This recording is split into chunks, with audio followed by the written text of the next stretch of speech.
Hello, good morning everyone. My name is Adalu. And eto, nag-attend ako ng Occupational Health and Management lecture. Napag-aralan ko dito yung marami pala tayong kailangang malaman tungkol sa labor, sa ating pagtatrabaho, yung ating do's and don't, yung ating mga benefits, and higit sa lahat, yung ating karapatan bilang isang manggagawa dito sa bansang Taiwan. Okay, so yung pag-attend ko sa lesson na to, sa class na to, naging challenge sa akin yung language. Yung language kasi hindi naman ako perfect sa Chinese, or hindi naman ako perfect magbasa.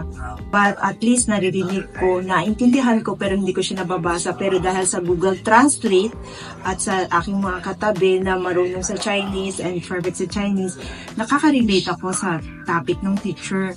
And at the same time, natututo ako at nadadagdagan yung kaalaman ko tungkol sa karapatan natin dito sa Taiwan bilang isang manggagawa.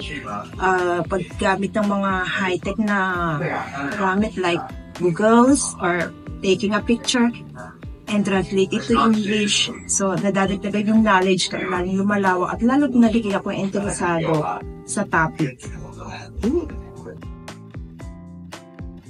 So, bilang isang manggagawa dito sa bansang Taiwan, inaaya ko kayo, encourage ko kayo na mag-attend sa ganitong pagkakataon, sa ganitong mga pre-lesson or yung mga libreng pag-aaral tungkol sa karapatan ng isang manggagawa dito sa Taiwan. Malaking may tutulong sa bawat isa at lalong higit, may share natin ito sa kapwa natin na gustong magtrabaho dito sa Taiwan. At the same time, yung mga nagtatrabaho dito sa Taiwan, ay malalaman din nila yung